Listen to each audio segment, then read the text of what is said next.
So hello my dear इंचा करापचे comments, कैसे हो यार आप सब। उम्मीद है कि सब होंगे मस्त बिंदास झकास, हमेशा की तरह आजाद मुस्कुराते प्यारे न्यारे क्यूटी पास लग रहे होंगे।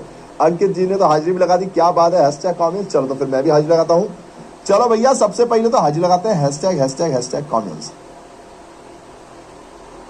मेरी आन बान शान मेरी पहचान हैशटैग कॉमेंट्स, मेरी जान मेरी जान मेरी जान। हाँ जी, स्माइली, अंकित, जयश्री, अर्पिता,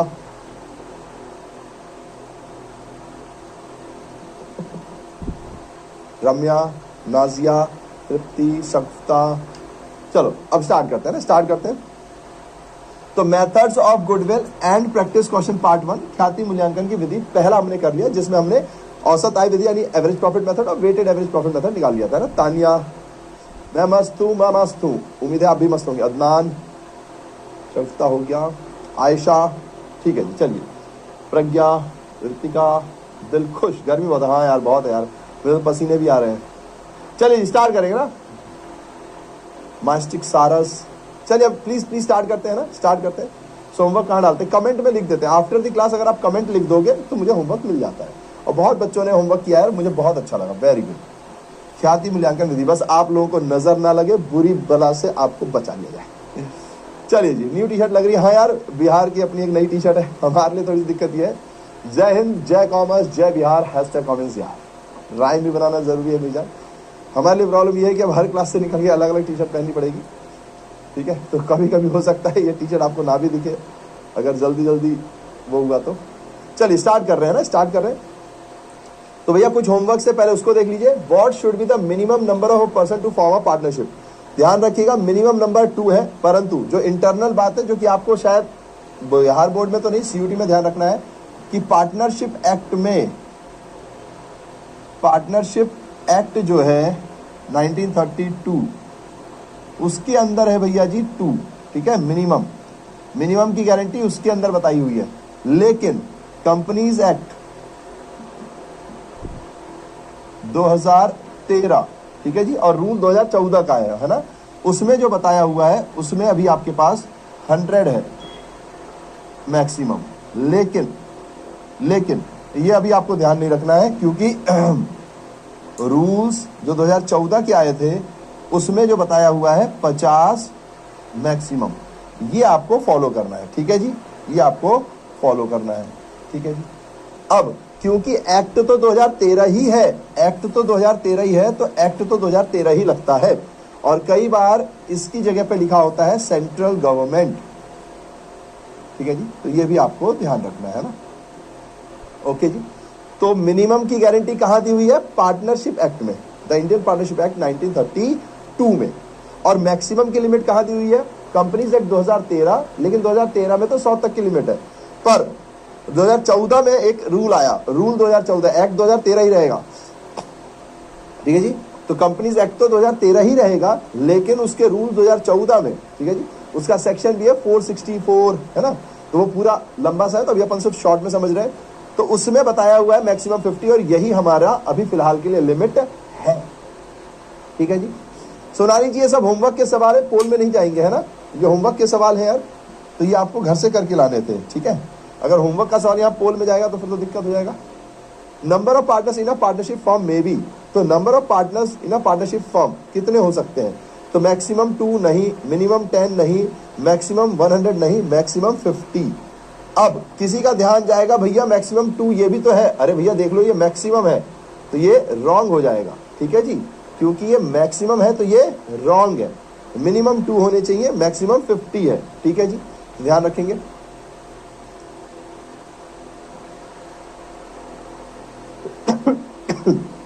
फिर every partner is bound to attend diligently, ये उसकी ड्यूटीज होती है ना, ये उसकी क्या होती है, ड्यूटीज, ये उसके कर्तव्य है, ठीक है जी, ये उसके क्या है, कर्तव्य है, कि जब भी वो किसी कंपनी का काम करे तो भैया डिलिजेंटली करे, ध्यान पूर्वक करे, है ना।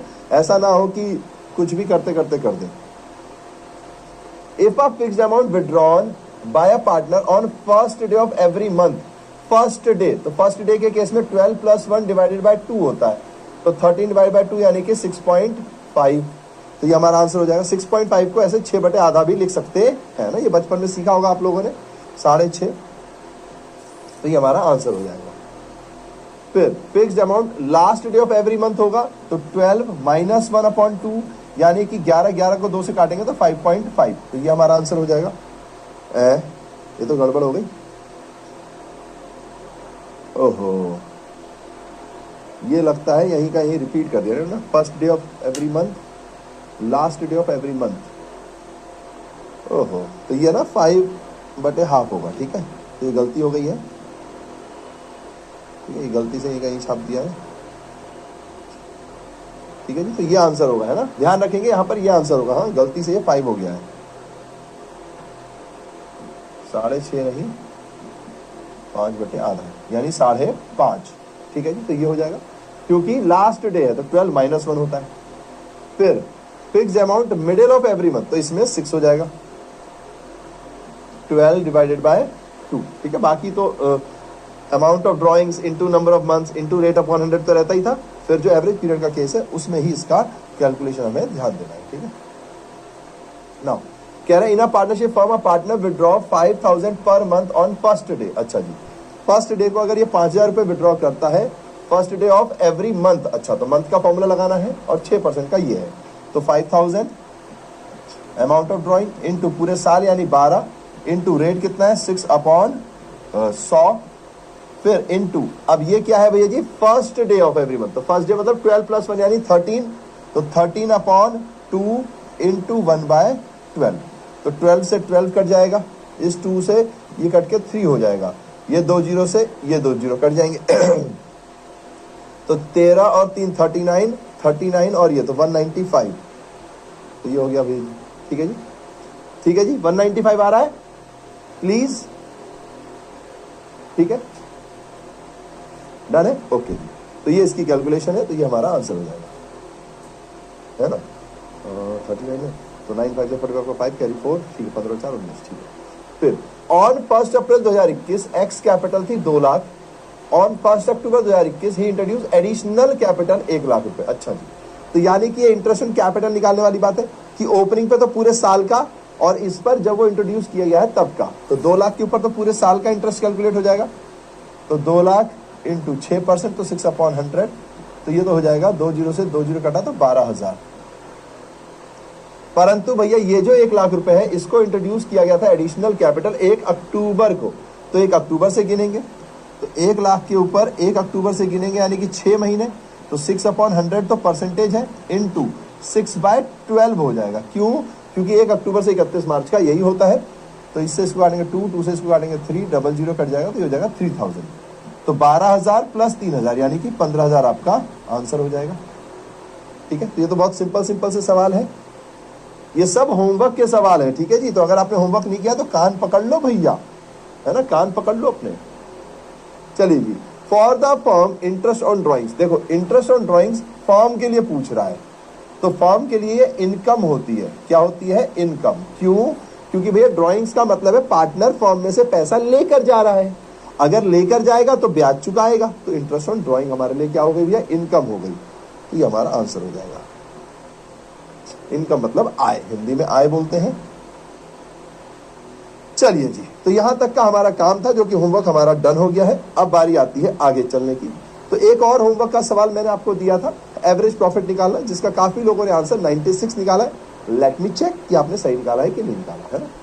चलिए जी, तो इसको भी कर लेते हैं।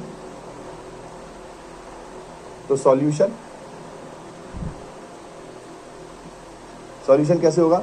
तो 45,000, तो आप सबसे पहले यहां लिखोगे प्रॉफिट, फिर यहां पर लिखोगे एडजस्टमेंट, फिर एडजस्टेड प्रॉफिट। भैया अगर मैं डायरेक्ट लिख दूं तो कोई दिक्कत नहीं, आप नोट्स बना लेना फिर, है ना। तो प्रॉफिट कितना था भैया? ईयर 19, 20 और 21, तो 2019, 2020, 2021। तब निकाल लेते हैं भैया। तो 19 का है 45,000 इंक्लूडिंग 7,000 का प्रॉफिट। तो भैया प्रॉफिट इसमें इंक्लूड नहीं होना चाहिए क्योंकि ये सेल ऑफ प्लांट है, और प्लांट का सेल आप हर बार नहीं करोगे। तो 45,000 माइनस 7,000 एडजस्टमेंट, तो ये हो जाएगा 38,000। एक्चुअल प्रॉफिट हमारा ये रहेगा। फिर 2020 में 5,000 इंक्लूडिंग थेफ्ट ऑफ गुड्स, पर ये भैया जी हर बार तो चोरी होगी नहीं, है ना, तो ये तो हमारा फ्यूचर मेंटेनेबल प्रॉफिट नहीं है। तो 50,000 में से 8,000 मैंने माइनस कर दिया था, तो अब मुझे उसको प्लस करना पड़ेगा क्योंकि ये एबनॉर्मल लॉस है ना। ये एबनॉर्मल इनकम थी तो माइनस किया, ये एबनॉर्मल लॉस है तो इसको प्लस करेंगे, तो ये हो जाएगा 58,000। फिर थर्ड ईयर में 53,000, लेकिन इसमें एक प्रॉब्लम है भैया जी कि इंश्योरेंस प्रीमियम के पैसे ऐड नहीं है, डज नॉट इंक्लूड। अच्छा, अगर इन दोनों को इंक्लूड नहीं किया होता तो हम कुछ नहीं करते। इन दोनों को इंक्लूड अगर नहीं किया होता तो हम कुछ नहीं करते। क्यों भैया? अरे एबनॉर्मल है, उसको लेना ही नहीं था, आपने इसको लेना नहीं था, लिया नहीं, तो हम कहेंगे थैंक यू, छोड़ दो। लेकिन अगर कोई नॉर्मल एक्सपेंस है, अगर कोई नॉर्मल एक्सपेंस है, इंश्योरेंस कराना एक नॉर्मल एक्सपेंस होता है, बिजनेस में इंश्योरेंस कराया जाता है, तो अगर आपने इंश्योरेंस कराया है, ये एक नॉर्मल खर्चा है, पर इस नॉर्मल खर्चे को नहीं लिखा तो माइनस करो। अगर लिख दिया होता तो नॉर्मल खर्चा था, लिख दिया तो कुछ नहीं करते, लेकिन नहीं लिखा है तो माइनस करेंगे, तो 5,000 माइनस होगा। रूल्स याद रखना है ना। तो ये हो जाएगा हमारा 48,000। तो अब अगर अपन इसकी टोटलिंग करेंगे तो 8 8 8 4 24 कैरी 2, तो 3 और 5 8 और 4 12 और कैरी तो 144। अब क्वेश्चन में उसने लिखा है calculate the value of goodwill, मुझे गुडविल निकालनी है based on 2 years purchase, 2 years purchase है of average profit last 3 years, 3 years का एवरेज प्रॉफिट। तो यानी कि भैया जी मुझे एवरेज प्रॉफिट निकालना पड़ेगा, क्योंकि उसने कहा है। अगर एवरेज प्रॉफिट नहीं बोलकर सिर्फ प्रॉफिट बोला होता तो इस पे करते। तो अगर यहां पर आएंगे तो 144,000 डिवाइडेड बाय 3 करेंगे तो ये हो जाएगा,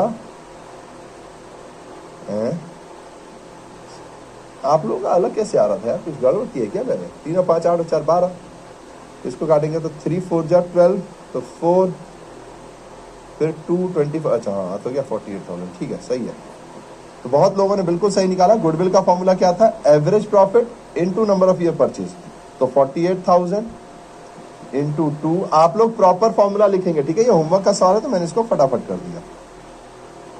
चलिए, तो डन डना डन डन बोलो, टन टना टन टन टन। अब जिन लोगों ने भी आंसर लिखा था उनका नाम मैं एंड में बोलता हूं, है ना। चलिए, तो यहां तक तो भैया हमारी कहानी हो गई खत्म। अब शुरू करेंगे एमसीक्यू। तो ये बताओ, तैयार हो? थोड़े छोटे छोटे एमसीक्यू पूछ लो आप लोगों से कुछ। सर मिस हो गया, चलो कोई नहीं, चले जी। प्लीज ध्यान रखिएगा, गुडविल मांगेंगे तो 96,000, एवरेज प्रॉफिट मांगेंगे तो 48,000। रट्टा मत मार के बैठना कि नंबर ऑफ ईयर परचेज से मल्टीप्लाई होगा, एवरेज प्रॉफिट होगा तो ये आंसर, गुडविल होगा तो ये आंसर। अगर यहां पे एवरेज प्रॉफिट ना लिखा हो, यहां पे लिखा हो 2 years परचेज ऑफ प्रॉफिट, बस इतना लिखा हो, एवरेज प्रॉफिट ना लिखा हो, है ना, तो फिर हम यहां डिवाइडेड बाय 3 नहीं करेंगे, 144 में ही इंटू 2 कर देंगे। चलिए, तो कुछ सवाल पूछे जाए। गुडविल इज, गुडविल क्या है भैया जी, जरा बता दो, बता दो मेरे शूरवीरों, गुडविल क्या है?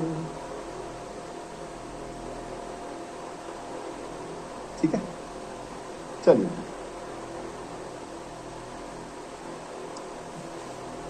चलो भैया।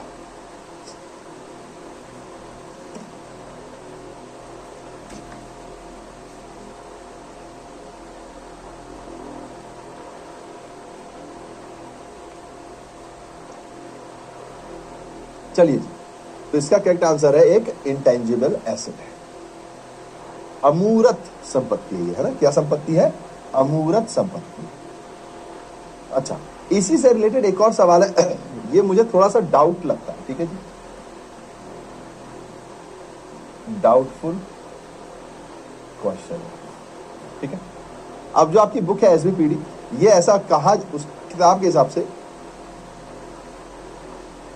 बिहार में 2024 में ये आया हुआ सवाल है, बट मुझे लगता है कि ये थोड़ा सा रॉन्ग है। इसकी वजह मैं आपको बता देता हूं।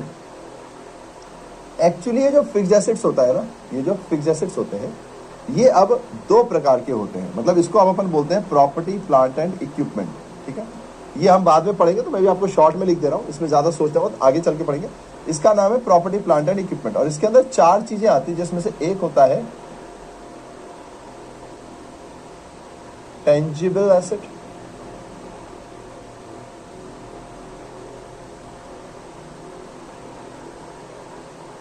स्थायी संपत्ति, सॉरी क्या बोलते हैं, मूर्त संपत्ति, ठीक है।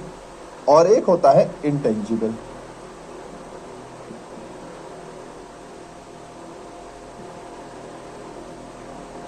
अमूर्त संपत्ति, ठीक है। तो मूर्त और अमूर्त, यानी कि भैया फिक्स्ड एसेट्स में दोनों आते हैं, और दो और होते हैं, कैपिटल वर्क इन प्रोग्रेस और इंटेंजिबल अंडर डेवलपमेंट। तो दो और होते हैं, लेकिन वो आपके कोर्स में नहीं है, थोड़ा सीबीएसई में भी नहीं है कोर्स में, तो वो लेकिन मैं बाद में पढ़ाऊंगा। तो ये दोनों होते हैं। तो यार फिक्स्ड एसेट्स में इंटेंजिबल एसेट आ तो रहा है ना, फिक्स्ड एसेट्स में दोनों आते हैं, टेंजिबल और इंटेंजिबल दोनों आते हैं, तो ये आ तो रहा है। और इंटेंजिबल एसेट जो है वो तो है ही, तो यानी कि मेरे हिसाब से तो आंसर ये होना चाहिए ए एंड बी बोथ, ठीक है, from my point of view.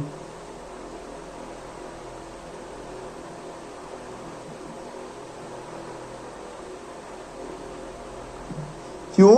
क्योंकि भैया जी फिक्स्ड एसेट्स के अंदर टेंजिबल इंटेंजिबल दोनों आते हैं, तो गुडविल एक इंटेंजिबल है, यानी फिक्स्ड एसेट तो है ही, और इंटेंजिबल एसेट तो है ही। अगर ये ए और बी नहीं लिखा होता, जैसे यहाँ नन ऑफ द अबव लिखा है, यहाँ पे फिक्टिशियस एसेट यानी काल्पनिक एसेट संपत्ति ऐसा कुछ लिखा होता, तब तो ठीक है, मैं इंटेंजिबल एसेट के साथ जाता, क्योंकि फिक्स्ड एसेट्स एकदम करेक्ट नहीं है, एकदम करेक्ट तो इंटेंजिबल एसेट है, तो उस केस में तो मैं इसके साथ जाता अगर यहाँ कोई और ऑप्शन होता। लेकिन अगर बोथ ए एंड बी आ रहा है, तो जी हाँ, इसके अंदर भी इंटेंजिबल होता है, तो ये आंसर ऐसा होना चाहिए। लेकिन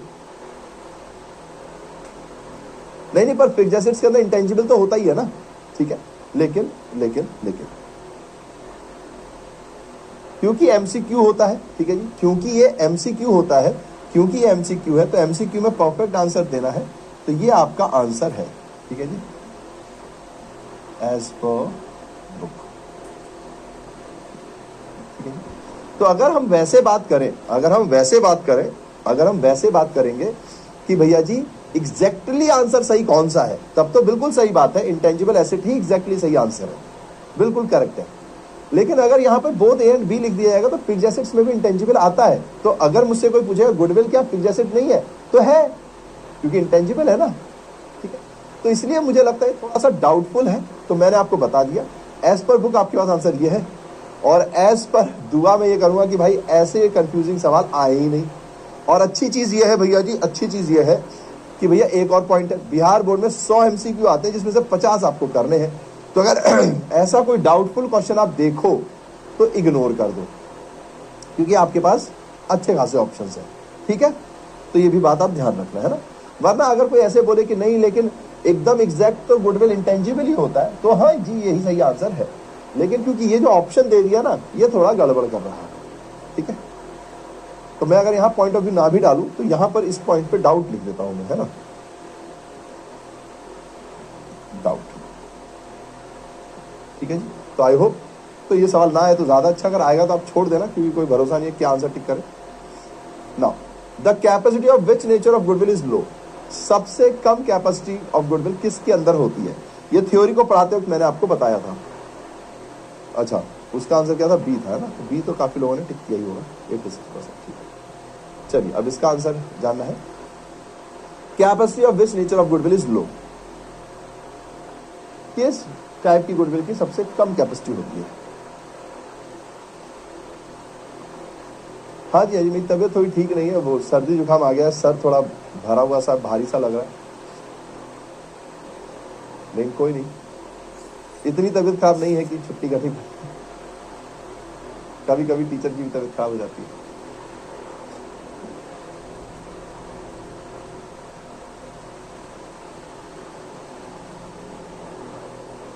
एक तो इतने दिनों बाद आपसे मुलाकात होती है, तो वैसे ही छुट्टी करने का मन नहीं करता।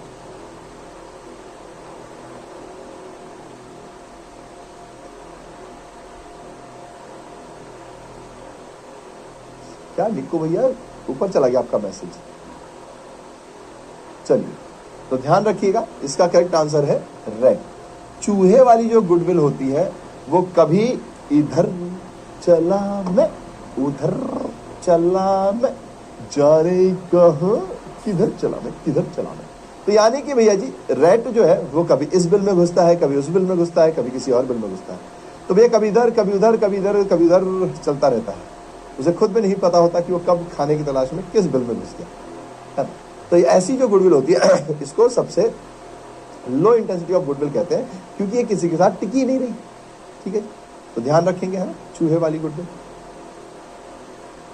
अच्छा, इसमें मैंने शायद आंसर नहीं टिक किया ना, इसमें इंटेंजिबल संपत्ति, ठीक है, अमूर्त कह सकते हैं, है ना, अदृश्य लिख दिया यहाँ पे, अमूर्त समझ लो आप। तो अलग अलग ऑप्शन हिंदी में क्या है ना, बहुत सारे पर्यायवाची शब्द चलते हैं, तो इसलिए थोड़ा हिंदी इंग्लिश का आप लोग ध्यान रखना, है ना। चलिए, तो ए इज द करेक्ट आंसर। यहाँ पर कम हो गए ना लोग, कहाँ चले गए, रैबिट के साथ। रैबिट का ऐसा नहीं है, रैबिट ज्यादा दूर तक नहीं जाती, मतलब एक क्षेत्र में ही रहती है। चूहा जो है वो कहीं भी पहुंच जाता है, क्षेत्र भी बदल देता है, रैबिट ज्यादा दूर नहीं जाता, ठीक है जी। तो प्लीज थोड़ा सा ध्यान रखेंगे, है ना। तो किंजल, रोहित, आस्था, ऋतु, प्रियांशु, विक्रम, तृप्ति, आदर्श, अजीत, सौरभ। चलिए जी, अगला। Profit of last 3 years were 6,000, 13,000, 8,000। The value of goodwill 2 year purchase of average profit will be. बहुत सिंपल सा सवाल है, जरा फटफट करके देखिए। मैं आप लोगों को 1.5 मिनट देता हूँ, वैसे 1.5 मिनट की जरूरत तो नहीं है, पर पहली बार है तो आपको 1.5 मिनट देता हूँ, फिर शायद इसके बाद अपन नेक्स्ट टाइप ऑफ उस पर चलेंगे, ना। हाँ, ठीक है। तो इस सवाल के बाद नेक्स्ट टाइप ऑफ मेथड पर चलेंगे, ठीक है। चलिए, कर लो होनहारो, कर लो, दिखा दो अपनी काम।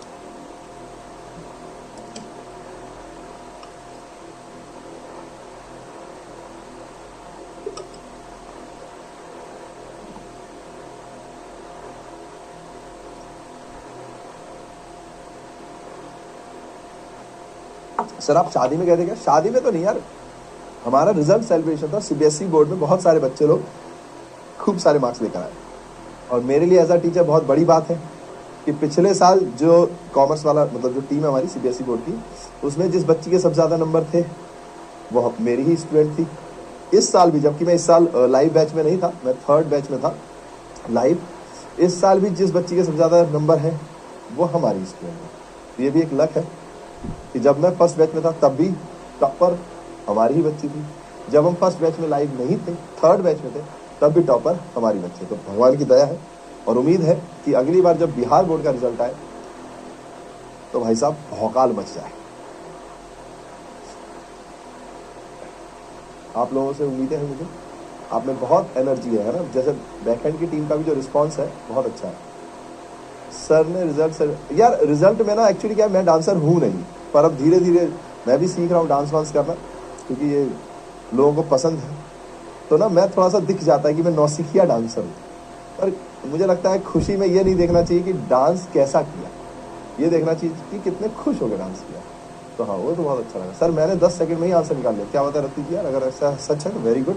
चलिए, तो देखिए 13 और 8 और 6, तो इनको आप जोड़ लो, बस सिंपल सी बात है। तो 6 और 13 19 और 8 27, तो ये हो गया 27,000 डिवाइड, क्योंकि एमसीक्यू है तो पूरा सॉल्व करने की जरूरत आपको नहीं है ना। तो क्या होता है एवरेज प्रॉफिट में, तीनों को जोड़ते हैं, तो 6 और 13 19 और 8 27, 27 डिवाइडेड बाय 3, एवरेज प्रॉफिट बोला है उसने, एवरेज प्रॉफिट बोला है उसने, तो 9,000। अब इसमें बोला है उसने परचेज कितना है, परचेज 2 years परचेज है, तो इंटू 2000, तो 18,000 आपका आंसर आ जाएगा। तो 18,000 विल बी योर आंसर, ठीक है। तो भैया एमसीक्यू के क्वेश्चन में आपको प्रॉपर सॉल्व करने की जरूरत नहीं है, आप फटाफट बस आंसर निकालने पर ध्यान देते हैं। 61%, ये जो लोग गलत हो गए प्लीज चेक कीजिए। अब देखो, जिन्होंने 27,000 आंसर निकाला है, एक्चुअली इन्होंने गुडविल नहीं निकाला, इन्होंने क्या निकाल दिया, ये टोटल। और जिन्होंने 9,000 आंसर निकाला है, उन्होंने क्या किया, एवरेज निकाल दिया। भाई गुडविल मांग रहे हैं ना, तो गुडविल में ये 2 का भी तो मल्टीप्लाई होगा। पिछले 3 वर्षों के लाभ 6,000, 13,000, 8,000, तो तीनों को जोड़ दिया। ख्याति का मूल्य जानना है उसको, औसत लाभ विधि से 2 वर्ष के क्रय पर, ठीक है जी। तो ध्यान रखिएगा। चलते हैं, तो 60 से ऊपर तो नाम लेने की जरूरत नहीं है। चलिए अब चलते हैं हम अगले टॉपिक के ऊपर। तो हमने औसत लाभ अनुपात निकालना सीख लिया ना, तो औसत के थ्रू कैसे निकालते हैं वो हमने सीख लिया था, वेटेड के थ्रू कैसे निकालते हैं हमने सीख लिया था। अब है सुपर प्रॉफिट मेथड, यानी कि अति लाभ विधि, यानी कि लाभ की अति हो गई भैया, इतना लाभ हुआ, इतना लाभ हुआ, इतना मुनाफा हुआ, इतना मुनाफा हुआ कि उसकी अति हो गई। हम बहुत खुश हो गए।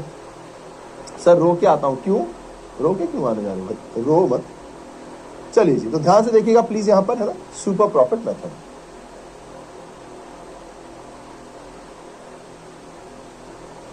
अतिलाभ विधि, तो इसमें स्टेप वाइज होता है ना। तो सबसे पहले आपको निकालना होता है एवरेज प्रॉफिट। सबसे पहले आप क्या निकालते हो, एवरेज प्रॉफिट निकालते हो, ठीक है जी। इसी एवरेज प्रॉफिट को एक और नाम दिया जाता है, एक्चुअल प्रॉफिट बोल देते हैं कभी कभी। अब या तो ये दिया होगा या तो आप कैलकुलेट करोगे, ठीक है जी। तो कैलकुलेशन एज अर्लियर डिस्कस्ड, ठीक है जी। तो जैसा अपन ने इस क्वेश्चन में किया था, जो होमवर्क वाला सवाल था ये रहा।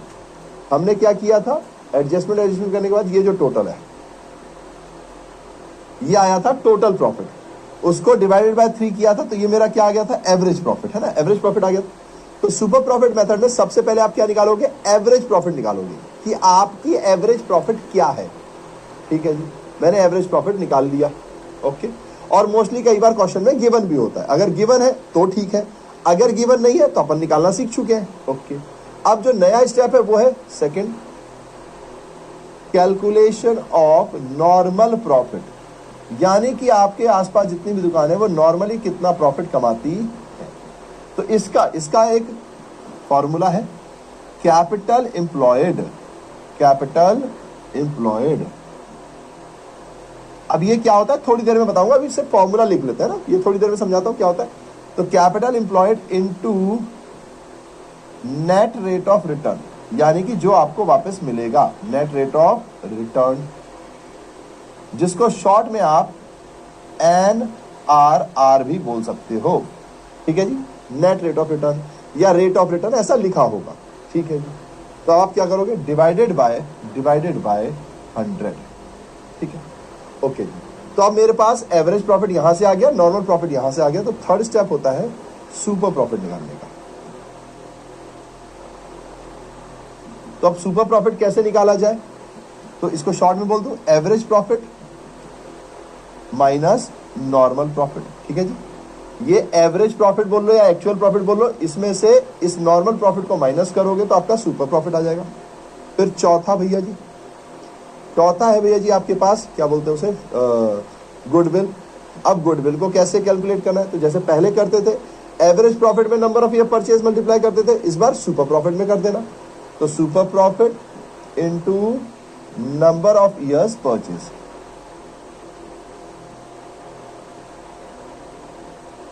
ठीक है जी, नंबर ऑफ ईयर परचेज। अच्छा, कई बार यहां एवरेज कैपिटल एम्प्लॉयड की जगह कई बार क्या करते हैं, इस कैपिटल एम्प्लॉयड की जगह पर एवरेज कैपिटल एम्प्लॉयड भी हो सकता है।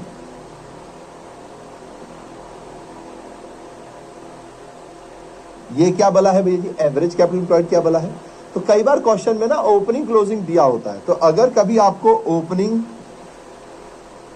कैपिटल एम्प्लॉयड क्वेश्चन में गिवन है प्लस आपको क्लोजिंग कैपिटल एम्प्लॉयड क्वेश्चन में गिवन है, तो आप दोनों को जोड़कर डिवाइडेड बाय 2 कर दोगे तो एवरेज कैपिटल एम्प्लॉयड हो जाएगा। तो आप यहां पर फॉर्मूला लगा दोगे, average capital employed into net rate of return upon 100। Done है जी, सिंपल सा काम है। पहले निकाल लो भैया एवरेज प्रॉफिट। मैंने कहा अच्छा कैसे निकाले, जैसे निकाल लोगे भैया, तीनों साल के प्रॉफिट को प्लस करोगे, एडजस्टमेंट जो भी होगा उसको माइनस करके जो एडजस्टेड प्रॉफिट होगा उसको आप ले लोगे, उसको डिवाइडेड बाय एवरेज करने के लिए डिवाइड कर दोगे, जिससे भी डिवाइड करना होगा, जितने साल का होगा उसके हिसाब से आप डिवाइड कर दोगे, एवरेज प्रॉफिट आ जाएगा, उसको साइड में रख लो। फिर नॉर्मल प्रॉफिट निकालो, उसको निकालने के लिए capital employed into rate of return upon 100 कर दोगे, फिर वो आ जाएगा। तो एवरेज में से नॉर्मल को माइनस करोगे, एवरेज में से नॉर्मल को माइनस करोगे, ध्यान रखना उल्टा मत कर देना, तो सुपर प्रॉफिट आ जाएगा। फिर इसको गुडविल के नंबर ऑफ ईयर परचेज से मल्टीप्लाई कर दोगे तो गुडविल आ जाएगा, सुपर प्रॉफिट को नंबर ऑफ ईयर परचेज से मल्टीप्लाई कर दोगे। कई बार क्वेश्चन में कैपिटल एम्प्लॉयड की जगह एवरेज कैपिटल एम्प्लॉयड आ जाता है, कब, जब आपको कैपिटल एम्प्लॉयड का ओपनिंग भी गिवन हो, क्लोजिंग भी गिवन हो, तो ओपनिंग और क्लोजिंग को जोड़ के डिवाइड बाय 2 कर दो, तो यहाँ एवरेज कैपिटल एम्प्लॉयड, बाकी फॉर्मूला सेम है। हाँ जी, तो टमाटर क्या है भाई, टमाटर।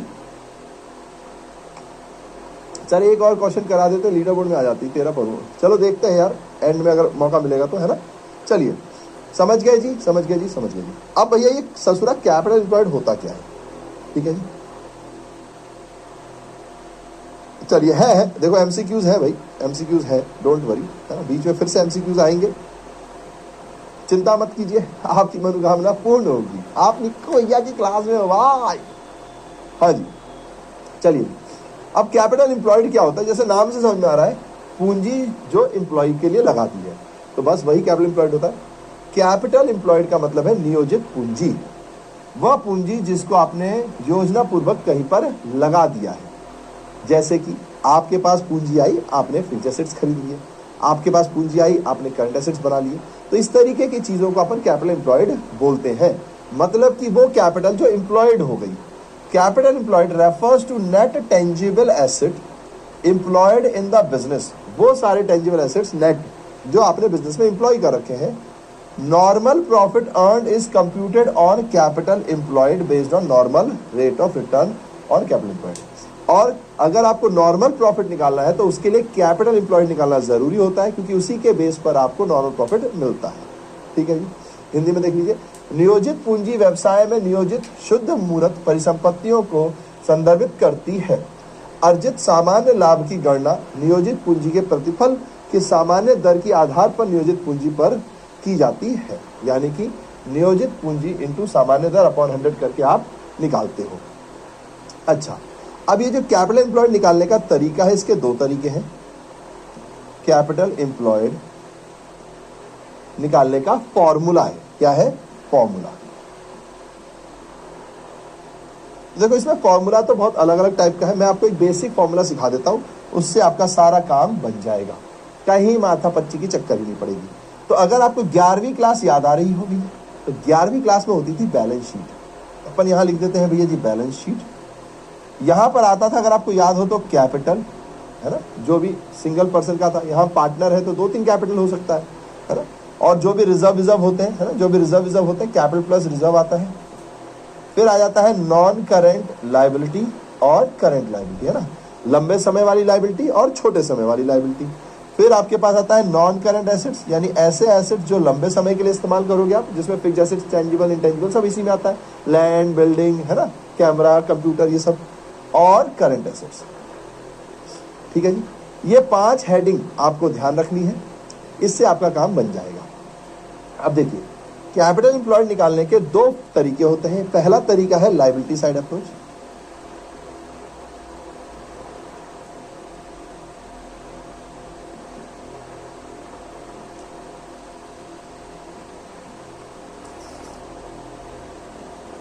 तो लायबिलिटी साइड अप्रोच क्या है, सिंपल है, कैपिटल प्लस रिजर्व्स, और ये जो रिजर्व्स होंगे ये फ्री होंगे ना, ये रिजर्व्स जो होंगे ये फ्री रिजर्व्स होंगे। सॉरी, चलिए, तो क्या फॉर्मूला हो गया, अगर भैया 2 पार्टनर की कैपिटल दी है तो दोनों का जोड़ो, 3 की दी है तो तीनों का जोड़ो, है ना। अगर कोई नेगेटिव बैलेंस है तो पॉजिटिव वाले प्लस करो, नेगेटिव वाले माइनस कर दो, है ना। तो कैपिटल प्लस फ्री रिजर्व्स, ठीक है जी। अब आती है बारी दूसरे साइड फॉर्मूले की, क्योंकि इसमें एक और साइड फॉर्मूला होता है, B, asset side approach.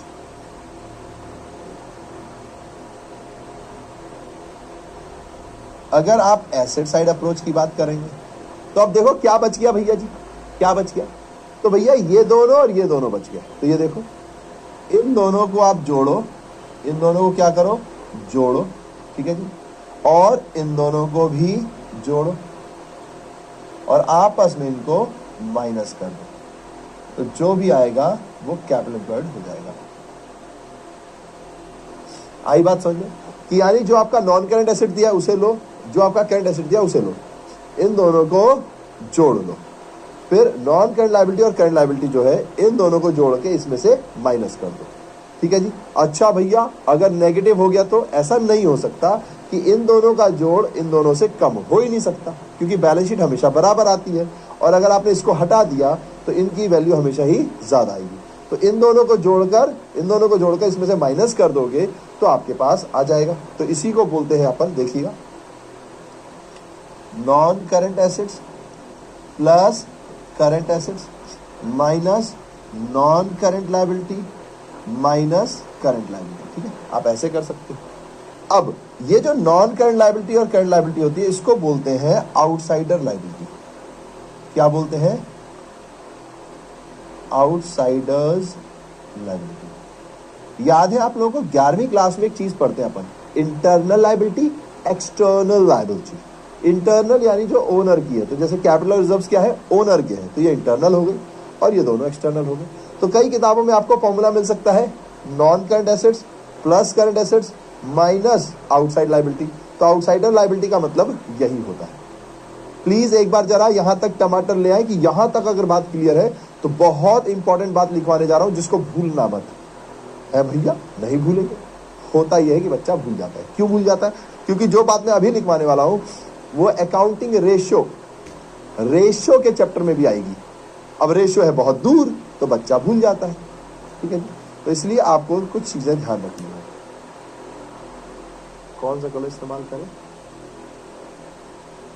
White use हो चुका है, येलो यूज हो चुका है, चलो रेड इस्तेमाल करते हैं। हाँ जी, हाँ जी, होगा। सर नहीं समझ में आया। प्रियांशु जी क्या समझ में आया, थोड़ा बताएं। चलिए जी, क्वेश्चन होंगे, डोंट वरी, क्वेश्चन होंगे। चलिए जी।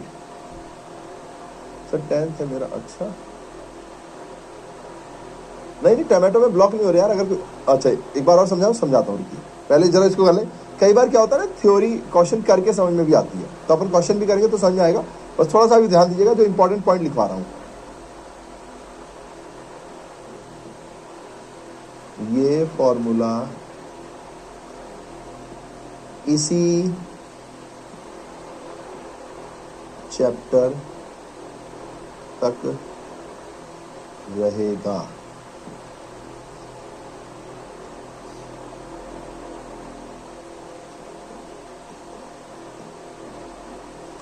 अकाउंटिंग रेशियो के चैप्टर में अलग फॉर्मूला है। ठीक है जी,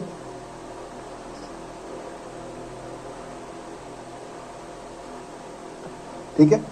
मतलब क्या है भैया जी? मतलब क्या है, ध्यान समझिएगा कि अभी जो हम कैपिटल एम्प्लॉयड का फॉर्मूला पढ़ रहे हैं अभी, अच्छा जी ठीक है, मैं कैपिटल एम्प्लॉयड समझाता हूँ। अभी जो हम कैपिटल एम्प्लॉयड का फॉर्मूला समझ रहे हैं वो सिर्फ इसी चैप्टर में अप्लाई होगा। यही कैपिटल एम्प्लॉयड आपका अकाउंटिंग रेशियो में भी बहुत जगह पर आएगा। अब बच्चा ये फॉर्मूला याद रखता है और कहता है भैया आप गलत पढ़ा रहे हो। नहीं जी, यहाँ कैपिटल एम्प्लॉयड अलग तरीके से निकाला जाता है, अकाउंटिंग रेशियो के चैप्टर में अलग तरीके से निकाला जाता है। तो इसको मिला मत देना, ये दोनों अलग हैं। गुडविल के चैप्टर में कैपिटल एम्प्लॉयड अलग तरीके से निकाला जाता है और अकाउंटिंग रेशियो में जब हम कैपिटल एम्प्लॉयड निकालेंगे तो वो अलग होगा। ठीक है, फॉर्मूला अलग अलग है, ध्यान रखना। चलिए अब एक बार थोड़ा सा मैं एक काम करता हूं कि फॉर्मूले को दोबारा समझाता हूं। तो ये देखिए, जब आप लायबिलिटी साइड अप्रोच की बात करते हैं तो यहां ध्यान से देखिएगा, एसेट साइड अप्रोच की बात करते हैं तो एसेट साइड अप्रोच से आपको कैपिटल एम्प्लॉयड निकालना है। तो उसका फॉर्मूला है फिक्स्ड एसेट्स यानी नॉन करंट एसेट्स, इसको नॉन करंट एसेट्स बोलते हैं, plus current assets minus outside liability. बहुत सिंपल है, आउटसाइड लायबिलिटी मतलब बाहरी की लायबिलिटी। तो जो नॉन करंट लायबिलिटी और करंट लायबिलिटी होती है वो बाहर की लायबिलिटी होती है, वो अंदर की लायबिलिटी नहीं होती। अंदर का मतलब ओनर से रिलेटेड लायबिलिटी। तो ओनर जो पैसा बिजनेस में लगाता है उसे कैपिटल कहलाता है।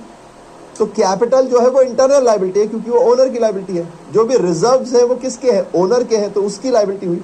तो ये इंटरनल लायबिलिटी कहलाती है, ये एक्सटर्नल लायबिलिटी कहलाती है। ये क्या कहलाती है? External liability, outside liability. ठीक है जी, एक्सटर्नल और आउटसाइड लायबिलिटी।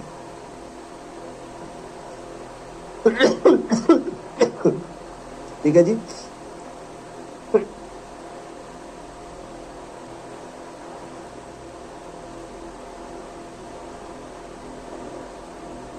ये दो तरीके हो गए।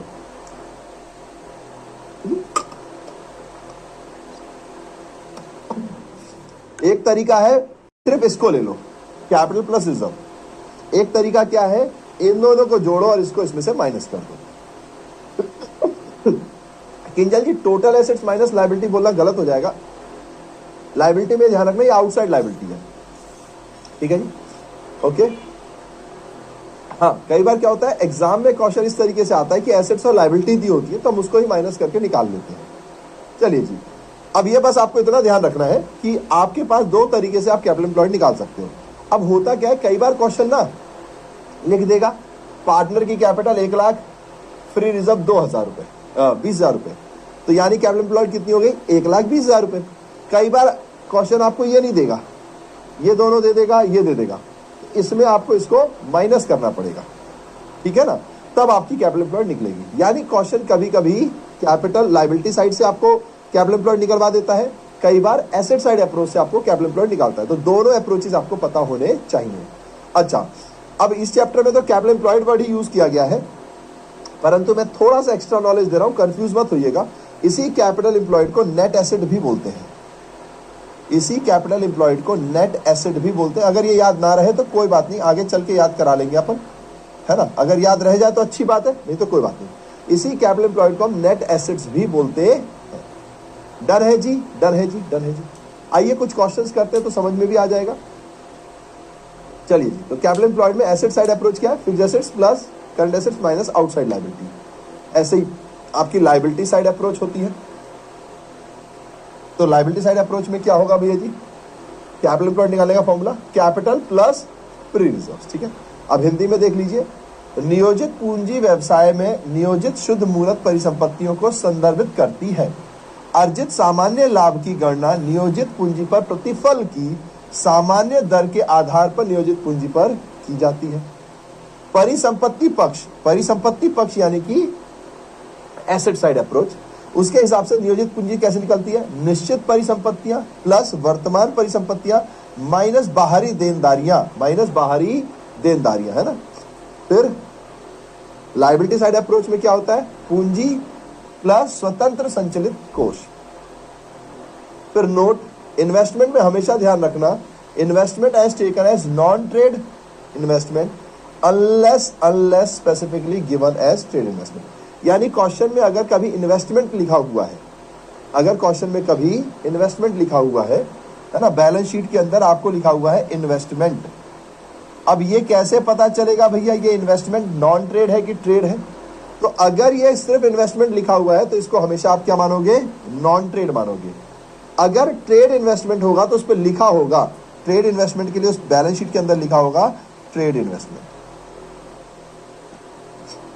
अगर ट्रेड इन्वेस्टमेंट लिखा हुआ है तो फिर वो ट्रेड इन्वेस्टमेंट है, अगर सिर्फ इन्वेस्टमेंट लिखा हुआ है तो वो नॉन ट्रेड है, और अगर नॉन ट्रेड लिखा है तो नॉन ट्रेड है। ये भी याद रखना। देखो थ्योरी में आपको इस तरीके से पढ़ा रहा हूं कि आपके बिहार बोर्ड का भी काम हो जाए और सीयूटी में भी काम हो जाए, ताकि आपको डबल मेहनत ना करनी पड़े, ठीक है। बाकी आपको सीयूटी का बैच भी होता ही है ना, तो उसमें भी पढ़ाया ही जाता है, लेकिन मैं चाहता हूं कि आपको कोई प्रॉब्लम ना आए, इसलिए मैंने आपको ऐसे बताया है। ठीक है जी, चलिए भैया जी, तो फिर आगे बढ़ जाते हैं। मैंने कहा ठीक है जी, अब कुछ क्वेश्चंस करा लेते हैं। अब मैं सोच रहा हूँ कि यार ये क्वेश्चन ना होमवर्क में दे देता हूँ, थोड़े से क्वेश्चन अपन खुद से कर ले तो मजा आएगा, या चलो छुटपुट क्वेश्चन आप लोग कर लो, है ना, फिर एमसीक्यू में चलते हैं। चलो कोई नहीं, हो जाएगा। चलिए निकाल लेते हैं। Super profit means, super profit का क्या मतलब होता है, जरा आप लोग इनके सवालों का आंसर दे दो। सुपर प्रॉफिट का क्या मतलब होता है, ठीक है। अभी मैं क्वेश्चन कराऊंगा आपको सुपर प्रॉफिट मेथड से, ठीक है, तो और क्लैरिटी आ जाएगी।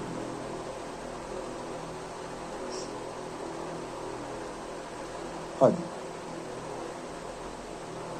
अच्छा, एवरेज प्रॉफिट को औसत लाभ कहते हैं, नॉर्मल प्रॉफिट को सामान्य लाभ कहते हैं ना हिंदी में, नॉर्मल प्रॉफिट को सामान्य लाभ कहते हैं हिंदी में, ठीक है।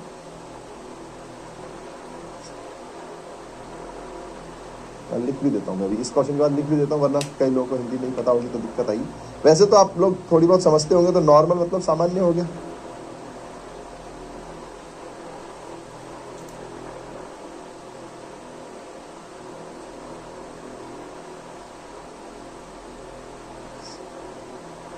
चलिए, तो भैया जी सुपर प्रॉफिट का मतलब होता है above normal profit, normal profit से ज्यादा होगा तभी वो सुपर प्रॉफिट होगा, है ना, ठीक है जी।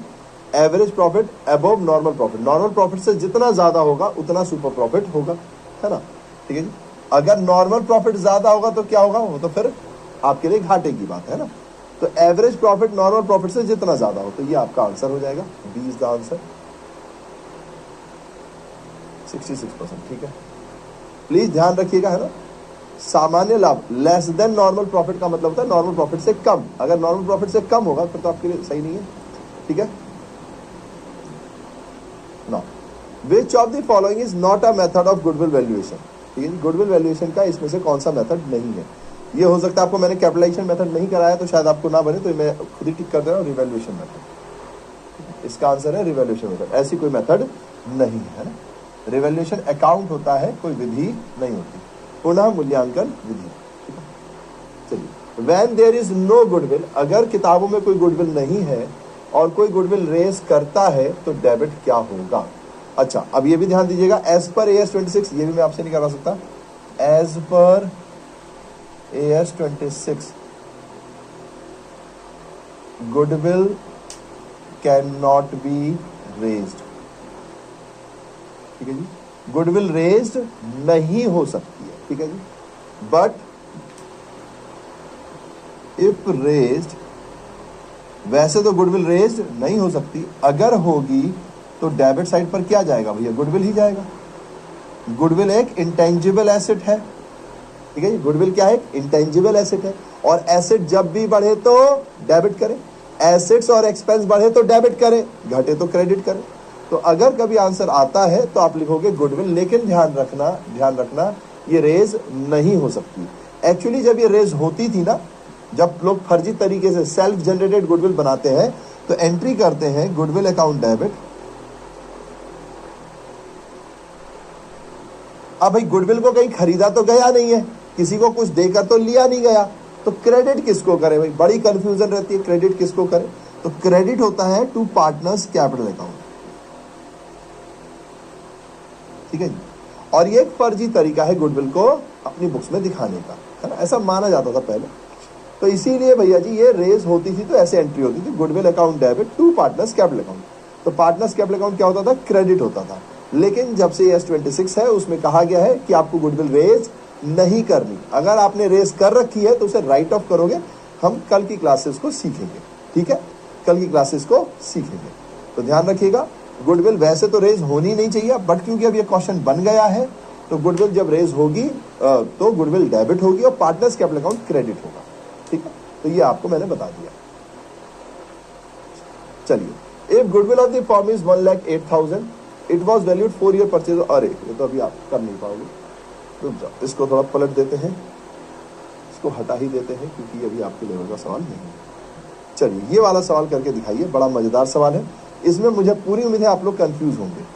जरा कीजिए, which of the following statement are not correct, इसमें से कौन सी स्टेटमेंट करेक्ट नहीं है, निम्न में से कौन सा कथन सही नहीं है। चलिए 30 सेकेंड्स है आपके पास। पहला कथन, goodwill is the present value of firm's anticipated excess earnings, goodwill is the fictitious asset, goodwill is the intangible asset, goodwill is affected by location of business. देखते हैं कौन सही करता है। मुझे पूरी उम्मीद है कि इसमें आप लोग कंफ्यूज जरूर होंगे। चलिए,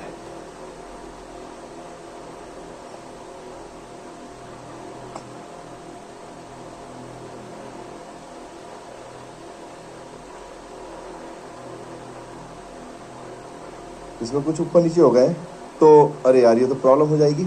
अरे यार प्लीज हिंदी वाले लोग इसमें आंसर ना दें, इंग्लिश के हिसाब से आंसर देना ना। हिंदी वाले लोग प्लीज इंग्लिश वाले ऑप्शन के हिसाब से आंसर देना, थोड़ी सी गड़बड़ हो गई इसमें। Please please please, I am sorry sorry sorry, ये ना ऊपर नीचे हो गए ऑप्शंस।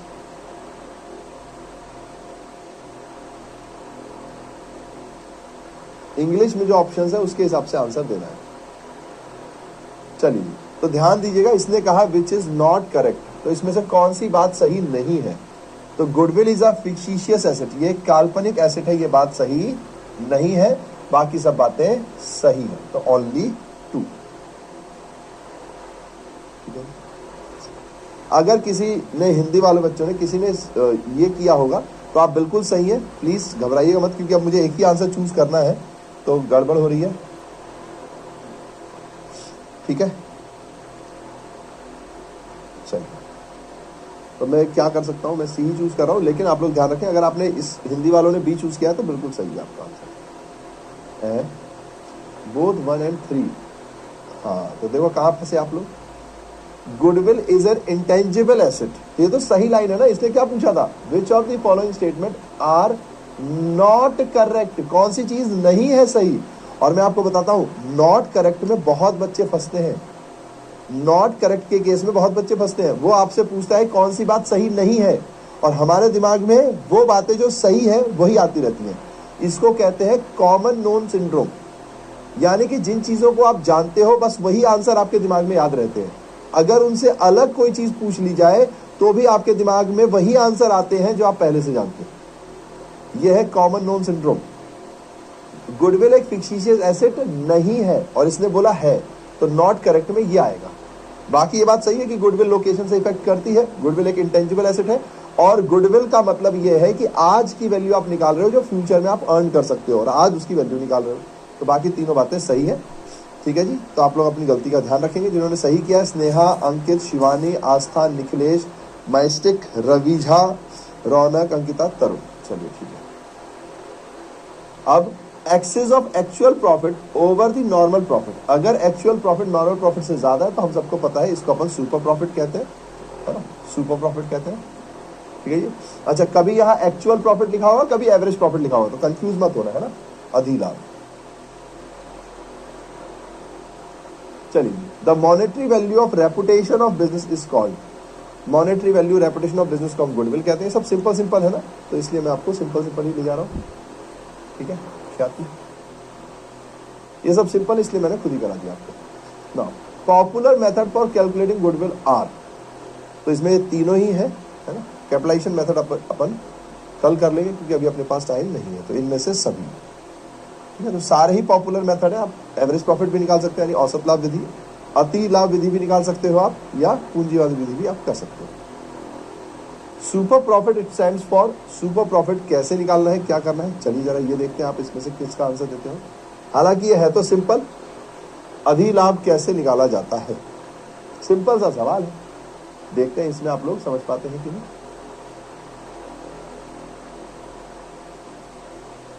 चलो फिर इसके बाद अपन एक दो क्वेश्चन करते हैं ताकि ना आपको क्वेश्चंस करने की भी हैबिट हो जाए।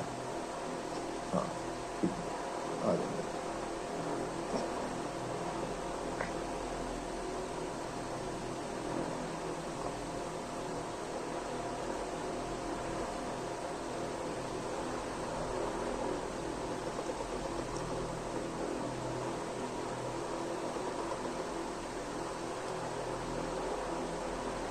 अक्षय जी यार, इसका तो मैं आइडिया नहीं कर सकता, आपको कॉन्टेक्ट में बात करना पड़ेगा, टेक्निकल इश्यूज का जानकार नहीं हूं मैं, है ना। तो I am really sorry Akshay ji, लेकिन अगर आप सही आंसर दे रहे हो ना तो मेरी ओर से अपनी पीठ थपथपाते रहिएगा, है ना, प्लीज।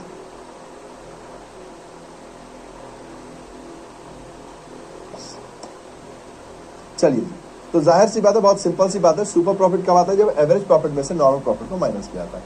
तो बहुत इजी था, बट मैंने सोचा कि एक बार जरा पूछ ही लिया जाए आप लोगों से। मैं सोच रहा हूँ कि ये इजी है और पता चला आपको बने ही नहीं, है ना, क्योंकि कई बार क्या होता है, टीचर को चीजें इजी लगती है लेकिन बच्चों को कंफ्यूजिंग लगती है। देखो 70%, अब देखो नन ऑफ दी अबव चले गए। सुपर प्रॉफिट निकालने का तरीका यही तो है, average profit minus normal profit, ये तभी तो आता है सुपर प्रॉफिट। अब देखो यही होता है, कई बार हमें लगता है कि यार इजी है, बच्चा कर ही लेगा, लेकिन बच्चा एक्चुअली में नहीं कर पाता। तो जिन्होंने गलत आंसर दिया, ध्यान दीजिए क्यों गलत दिया आपने। चलो अब आते हैं क्वेश्चंस के ऊपर। तो देखो क्वेश्चन कैसे आते हैं, ये लिखा हुआ है, a firm's average profit 80,000, it includes abnormal profit 5,000। भैया ये 5,000 का एबनॉर्मल प्रॉफिट लेकर बैठा हुआ है। तो जब आप सॉल्यूशन शुरू करोगे तो आपको सबसे पहले क्या निकालना है, एवरेज प्रॉफिट निकालना है। तो एवरेज प्रॉफिट तो क्वेश्चन ने डायरेक्ट दे दिया 80,000, लेकिन उसमें एबनॉर्मल प्रॉफिट इंक्लूडेड है, तो उसको माइनस कर दो। तो 80,000 माइनस 5,000। भैया माइनस क्यों कर रहे हैं 5,000 को, क्योंकि एबनॉर्मल प्रॉफिट है, अगर लॉस होता तो प्लस करते। तो यानी कि ये आ गया हमारे पास 75,000, ठीक है जी। हिंदी में देख लीजिए, एक फर्म की औसत लाभ 80,000 है, एक फर्म की औसत लाभ 80,000 है, जिसमें से एक असाधारण लाभ 5,000 रुपए शामिल है। अगर शामिल है तो आपको हटाना पड़ेगा, अगर शामिल नहीं होते तो कुछ नहीं करते, है ना, ठीक है, ओके जी। अब आपको निकालना है भैया जी नॉर्मल प्रॉफिट। अब भैया जी मुझे नॉर्मल प्रॉफिट निकालना है, तो नॉर्मल प्रॉफिट के लिए कैपिटल एम्प्लॉयड चाहिए, तो ये लिखा हुआ है कैपिटल इन्वेस्टेड, यानी जो पैसे आपने बिजनेस में लगा रखे हैं। कैपिटल एम्प्लॉयड का मतलब यही है जो पैसे आपने बिजनेस में लगा रखे हैं। तो भैया नॉर्मल प्रॉफिट निकालने के लिए कैपिटल एम्प्लॉयड यानी 6 lakh into rate of return, तो नॉर्मल रेट ऑफ रिटर्न कितना है 10%, तो 10/100, तो 10 से 10, 10 से 10, तो ये कितना हो गया 60,000। अब तो आसान हो गया भैया जी, सुपर प्रॉफिट निकालना है। आप लोग प्लीज पूरा फॉर्मूला लिखकर करेंगे ना तो अच्छे मार्क्स मिलते हैं ना, पूरे में से पूरे मिलते हैं। ये तो मैं आपको सिर्फ समझा रहा हूं इसलिए डायरेक्ट कर रहा हूं, है ना। तो 75,000 माइनस कर दो भैया 60,000, तो ये आ गया भैया 15,000। लेकिन ये जो 15,000 है ये सुपर प्रॉफिट है। आपसे क्या मांग रहे हैं, गुडविल एट 4 टाइम्स। गुडविल जो है वो 4 टाइम्स है सुपर प्रॉफिट के, 4 गुना है ना। तो व्यवसाय में निवेशित पूंजी है 6 लाख रुपए और प्रतिफल की दर है 10%, तो 6 लाख का 10% निकाल लिया। लेकिन अति लाभ के 4 गुना पर ख्याति की गणना करें, 4 गुना। तो बस भैया जी गुडविल निकालने के लिए क्या करेंगे हम, super profit into number of year purchase, तो 15,000 इंटू 4 इक्वल्स टू 60,000। ये हमारा आंसर हो जाएगा भैया। किसी ने आंसर निकाला है क्या? हाँ जी, किसी ने आंसर निकाला है क्या? हाँ जी, किन किन ने निकाला? चंदन ने निकाला, कृष्ण ने निकाला, स्नेहा ने निकाला, अक्षय अभी 15,000 पर है, ठीक है। प्रियंका ने निकाल दिया है, ओके। चंचल अभी 15,000 पर है, प्रियांशु ने निकाल दिया है, ऋतु ने निकाल दिया है, अर्पिता ने निकाल दिया है। क्या बात है sir, very good very good very good, है ना। मोनू, रवि झा, संयुक्ता, अदनान, श्वेता, चंद, शिखा, ठीक है, बहुत सारे लोगों ने निकाल दिया, नैन्सी, राजा बाबू, ठीक है। चलिए तो अब अगला सवाल करते हैं, है ना, अगला सवाल करते हैं। अब की बार भैया ये थोड़ा सा और गेम पलटते हैं। Average net profit expected in the future by Dhokla firms is 35,000 per year. हमने कहा अच्छा जी। एवरेज कैपिटल एम्प्लॉयड 2 लाख रुपए दे दिए, एक्सपेक्टेड फ्रॉम कैपिटल इन्वेस्टेड 12% दे दिया। अब लिख रखा है the remuneration of partner is 5,000 per annum, remuneration दे दिया हमें। तो भैया रिम्यूनरेशन आपका एवरेज प्रॉफिट में से माइनस होता है, ध्यान रखना, नॉर्मल प्रॉफिट में से नहीं होता है ना। तो ये देखिए, ढोकला फर्म द्वारा भविष्य में प्रत्याशित औसत शुद्ध लाभ है 35,000 प्रति वर्ष। फर्म द्वारा व्यवसाय में नियोजित औसत पूंजी जो है वो 2 लाख की है, 2 लाख की है, जिसपे जो दर है वो 12% है ना। ये पूंजी जो है कितनी है, 2 लाख की है और उसपे 12% का वो है। लेकिन पारिश्रमिक के रूप में 5,000 प्रति वर्ष की अनुमति भी दी गई है, तो पारिश्रमिक भी माइनस होगा हर बार, ठीक है जी। तो बस आपको क्या करना है, वही सारे स्टेप्स है, बस थोड़ा सा आपको ध्यान रखना है। अच्छा ये तो वो वाला है, ठीक। तो आप यहां पे आओगे सॉल्यूशन, सॉल्यूशन। तो शॉर्ट में मैं शॉर्ट लिख दे रहा हूं, एवरेज प्रॉफिट इक्वल्स टू 35,000। लेकिन भैया जी हर साल आपको रिम्यूनरेशन भी पार्टनर को देना था, तो वो भी आपको यहां से माइनस करना पड़ेगा। तो माइनस 5,000 इक्वल्स टू 30,000। बाकी तो सब सिंपल ही है ना, सिंपल ही है।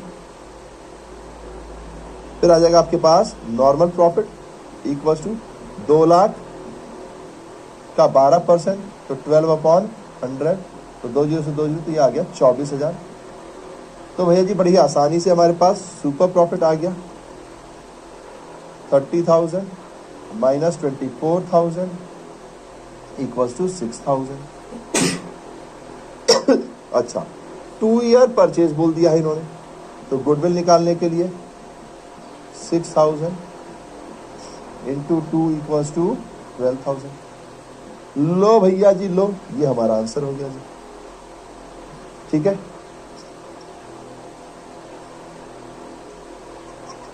हेलो, हाँ जी, हाँ जी बोलिए, क्या क्या क्या? हाँ जी, अच्छा जी ठीक है।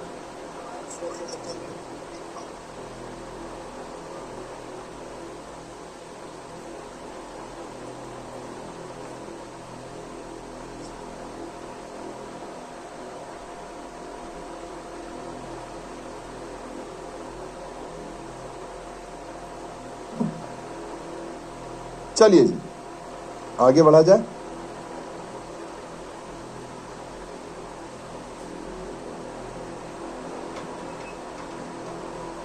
ठीक है जी, 12,000 आ गया। अच्छा, इसमें आप में शायद ही किसी को डाउट आया होगा। एक डाउट आता है कभी कभी जब बच्चा बहुत ज्यादा पढ़ता है और टेक्निकली पढ़ता है। कहता है भैया जी एक बात बताओ, ये जो एवरेज प्रॉफिट है ये तो वो अपने 3 साल के प्रॉफिट के ऊपर है। मैंने कहा हाँ जी। तो ये वही वाला प्रॉफिट है ना जो प्रॉफिट एंड लॉस और इन सब से आता है। तो हमने कहा अच्छा जी। तो वहां पे बच्चे कई बार कंफ्यूज हो जाते हैं कि भैया ये पार्टनर का रिम्यूनरेशन है ये तो एप्रोप्रिएशन ऑफ प्रॉफिट होता है।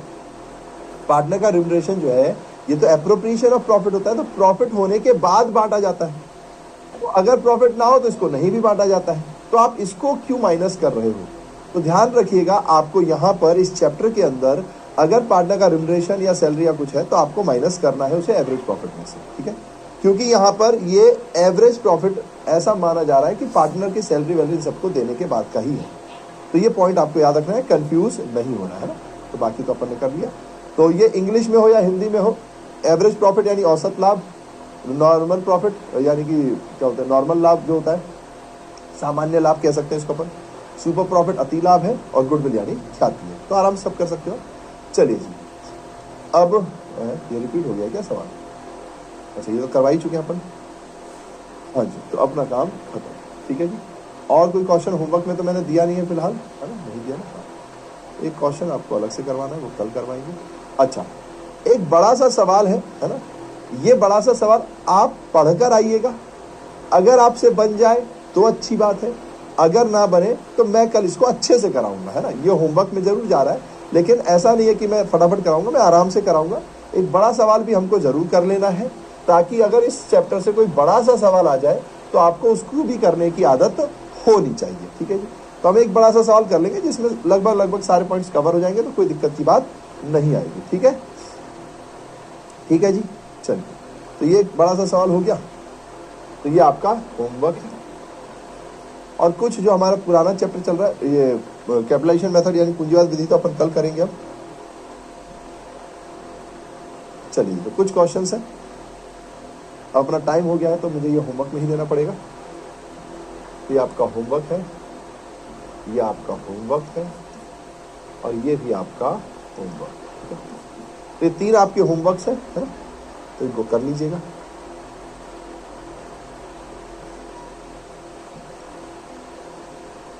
तो कल मिलते हैं। बड़े दिनों के बाद मुलाकात हुई थी आप लोगों से यार। रेगुलरली पढ़ते रहिएगा। आप में से बहुत लोगों ने आंसर्स दिए थे, मैंने सबके आंसर्स देखे हैं। मैं नाम नहीं ले पाया क्योंकि मुझे ध्यान नहीं रहा जब एमसीक्यू मैंने कराने के लिए दिए थे। तो एक बड़ा सा सवाल होमवर्क में है, बाकी छोटे सवाल है। तो कल प्लीज बड़े से सवाल को पढ़ के जरूर आइएगा, ताकि पढ़ने का टाइम हमारा बच सके। क्वेश्चन करने का टाइम तो अपन प्रॉपर लेंगे। और किसी को ना बने तो कोई दिक्कत नहीं है, मैं कल आपको कराऊंगा, है ना। तो मेथड्स ऑफ गुडविल पार्ट 2 भी हो गया हमारे पास। कल हम कैपिटलाइजेशन मेथड भी करेंगे और ये खत्म हो जाएगा। कल से फिर हमारे पास अगर आपके लाभ अनुपात में परिवर्तन होता है तो फिर क्या क्या होगा वो हम कल से शुरू कर देंगे। ठीक है, डीबीजी हो तो गया 12th का सेलिब्रेशन। अगर आपको देखना होगा तो पीडब्ल्यू कॉमर्स वाला क्लास 12, पीडब्ल्यू कॉमर्स वाला क्लास 12th का वाईटी चैनल है। ठीक है जी, तो इस पे आपको मिल जाएगा। ओके, हाँ, अरे बाय बाय नहीं, फिर मिलेंगे। अंकित जी डाउट है तो क्लास के बाद सॉल्व कर देंगे ना, डाउट सॉल्विंग टीम सॉल्व कर देगी, नहीं तो हम कर देंगे। ठीक है, मुस्कुरा कर जाएंगे यार, भूल गए क्या अपन लोग? Thank you thank you thank you. चलिए, तो रिवाइज दी टुडेज क्लास को रिवाइज कीजिएगा। आज हमने एक अच्छी मेथड सीखी है जिसके सबसे ज्यादा आने के चांसेस होते हैं, है ना, चाहे यहाँ पर चाहे सीयूटी में। तो आप प्लीज इस मेथड को याद रखेंगे।